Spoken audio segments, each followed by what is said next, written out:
Price Lord. உங்களுக்காக ஒரு சின்ன ப்ரேயருங்க. அன்புள்ள தகப்பனே, ஆவியானவரே, இந்த நல்ல நாளுக்காக உமக்கு ஸ்தோத்திரம் ஏசப்பா.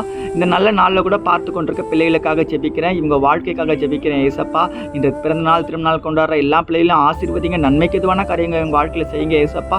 விசேஷ விதமாக இந்த இரவு வேலையில் கூட ஏசப்பா நிறைய பேர் பார்த்தீங்கன்னா ஏசப்பா உங்கள் வாழ்க்கையில் ரகசியமாக பாவம் செய்கிறாங்க, யாருக்கும் தெரியாமல். நான் தனிமையில் இருக்க இந்த பாவத்தினால விட முடியல, எப்படியாவது விடுதலை ஆகலாம் தான் நினைக்கிறேன் பிரதர், முடியலன்னு சொல்லி சொல்கிற எல்லா பிரதர்ஸ் அண்ட் சிஸ்டர்ஸுக்கு ஒரு விடுதலையை இயேசுவின் நாமத்தில் நீர் இப்பொழுது கட்டளையிட வேண்டுமாய் கூட ஜெபிக்கிறேன் ஏசப்பா. விடுதலையை கொடுங்க ஏசப்பா. குமாரன் உங்களை விடுதலையாக்கினால் நீங்கள் மெய்யாகவே விடுதலையாகி கர்த்தராகிய ஆவியானவர் எங்கேயும் அங்கே விடுதலை உண்டு என்று வசனம் சொல்லுகிறது ஏசப்பா. வானமும் பூமியும் ஒழிந்து போனோம்னா வசனம் மட்டும் ஒழிந்து போகாது. அந்த வசனத்தின்படி, அந்த வார்த்தையின்படியாக இன்றைக்கு பிள்ளைகளுக்கு ஒரு விடுதலை கொடுக்க வேண்டுமா கூட ஜெபிக்கிறேன் ஏசப்பா. மாம்சேச்சிகள், துரிய எண்ணங்கள், கெட்ட எண்ணங்கள் இயேசுவின் நாமத்திலே அழிந்து போவதாக. பிசாசின் தந்திரங்கள்லேருந்து ஒரு விடுதலையை கொடுங்க ஏசப்பா. சமாதானமா நன்மையா தூங்குறதுக்கு கிருபை தாங்க ஏசப்பா. நீங்க தூக்கம் வர மாட்டேன்னு சொல்ற எல்லா பிள்ளைகளுக்கும் நல்ல தூக்கத்தை நீங்க கொடுக்கறதுக்காக உமக்கு நன்றி செலுத்துறேன். உடல் சுகம், பலன் எல்லாம் கொடுத்து ஆசீர்வதிப்பீராக. இயேசுவின் மூலமாய் ஜெபிக்கிறேன் பிதாவே, ஆமென்.